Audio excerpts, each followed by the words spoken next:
going to make beef jerky using a jerky gun and a dehydrator. This here. And uses these seasoning packets.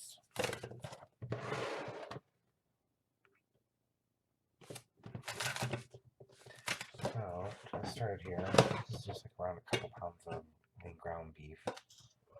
You want it to be lean, otherwise it will boil faster.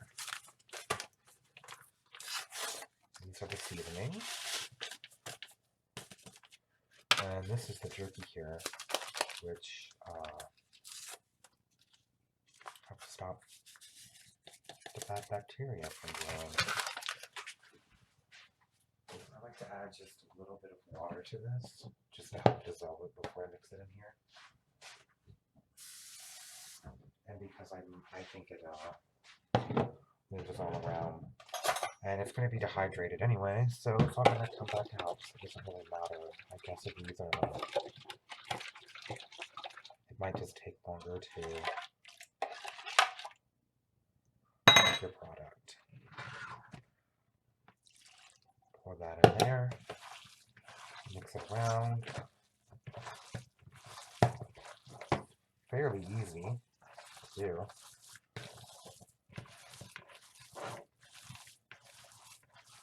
I mean, if you have squeamish about meat, I don't know why you're wanting to eat jerky or make it anyway, so I figure this is something maybe only certain people will be into.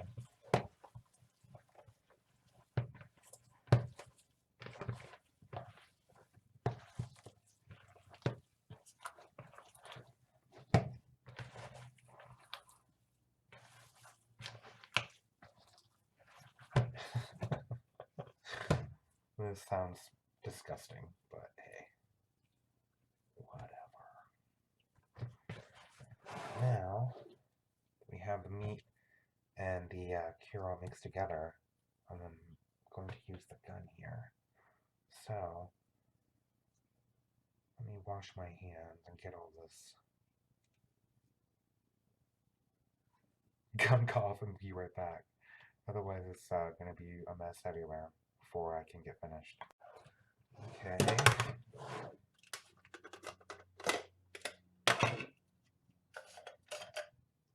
This was kind of like a caulking gun. You just sort of take this and put it in here. There's nothing pretty about it.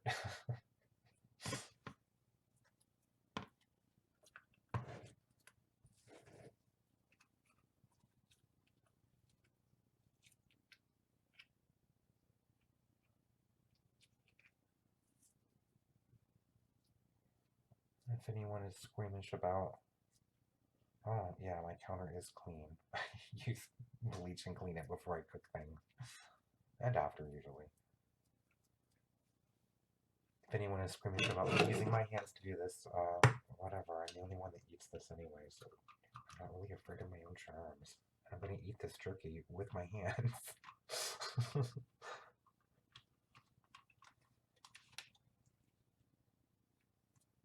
Okay, I'm going to adjust this so that the nozzle is at the right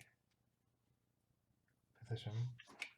And then, I'll take my dehydrator here, take my jerky, and you just squeeze it.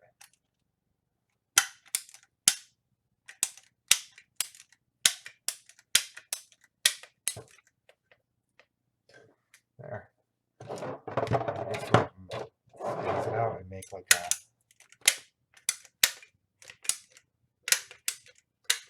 strip of meat, I guess. Kinda is,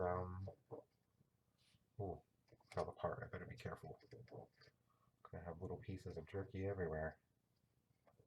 It kind of reminds me of commercial meat when, or commercial style jerky sticks, that I would get, I guess mostly in the 90s when I ate that kind of stuff. Probably because it was just an easy snack for someone who was young, and I guess it's an easy snack for someone who was old.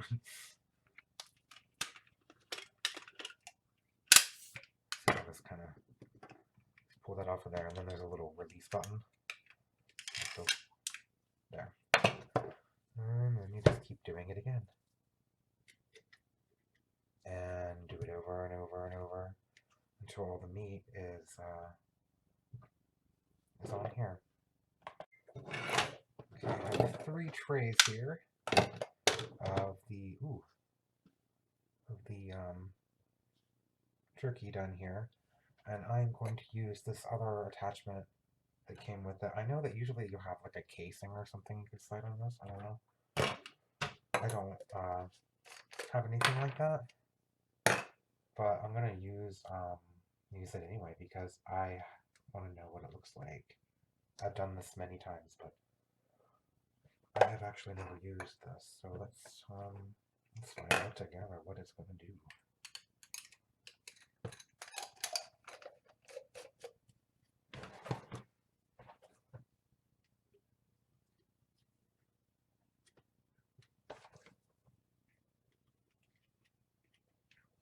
I'm going to use the smaller of them. There's 2 thick ones. There's a bigger one, and then the smaller one. And I'm going to use the smaller one just so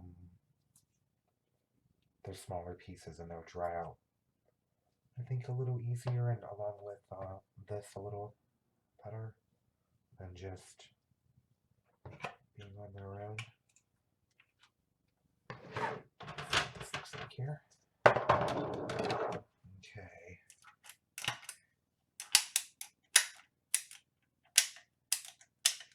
Oh, that's a little bit disturbing, but at the same time, kind of cool. I guess you don't really need a casing after all.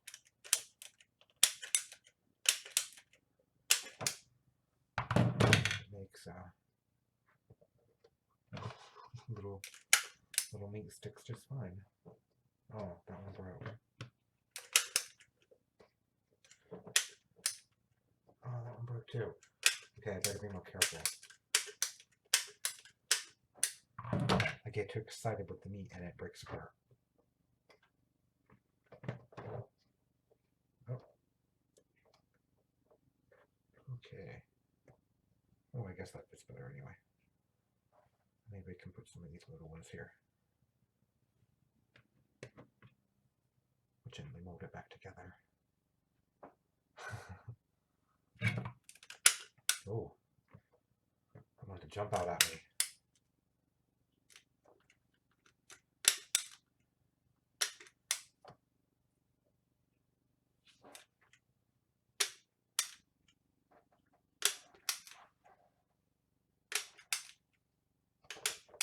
Yeah, getting a little bit of a better hang of it.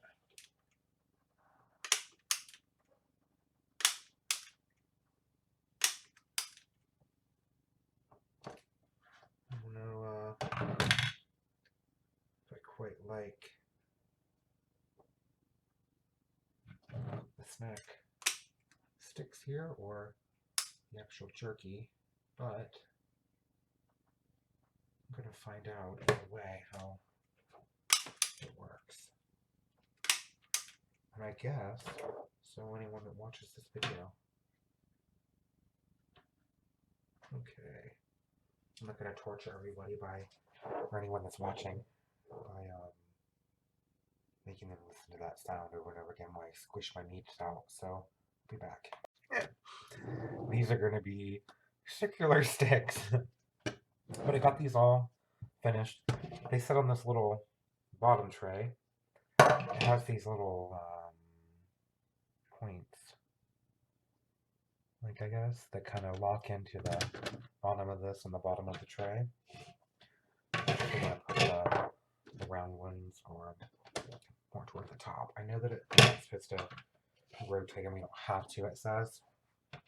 I like to, and I kind of just, have a feeling that it is hotter on the top. Maybe it's just me thinking that.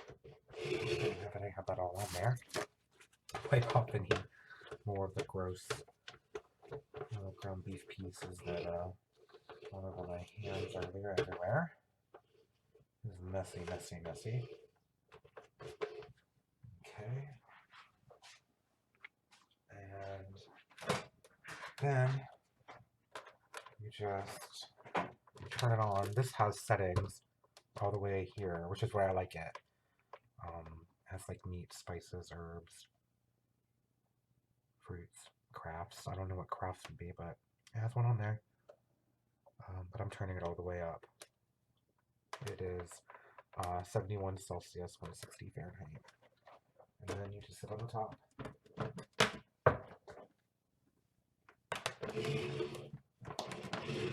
Like so. And plug it in. It doesn't have an on or off button. So as soon as you plug it in, it turns on, and when you unplug it is how it turns off.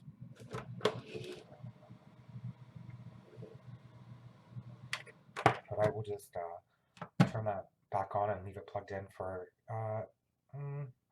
because it's kind of humid today, it'll probably take about 7 or 8 hours to dry this out. But when it does, I'll bring it back and show you what it looks like. They are about halfway finished, so I thought I would show you. You're supposed to kind of stop it periodically and pat them and remove the excess oils from them, fat. But the leaner meat you use, the better it is to do that with. These actually don't look that bad. They're kind of just really skinny, so I think that I should use the fatter. Guess I don't know what it would be in piece. I guess next time. That's what the round ones look like. I have a cat scraping in through my kitchen door to get to these. We'll be in here in a moment. Pretty good so far. They have at least a couple more hours to go now. Probably maybe 3 hours, 2-3 hours. Probably 3 hours. Here they are. Yeah, it's kind of interesting looking, but you know, they taste pretty good. Of course, I don't think I'll do this ever again. It was something just to try out. Just to see what it would look like. This is the regular jerky. I have to wipe it with paper towel, get the oils and fats off. And then put it away. They are all finished. I guess that attachment's for using, like a casing with it. I just wanted to see what it would look like without one. This is interesting jerky. This is the normal shape. So around a couple pounds of jerky. This, or a couple pounds of meat gave me this much jerky. It all tastes good. I mean, some of it looks kind of funny shaped, but it's delicious.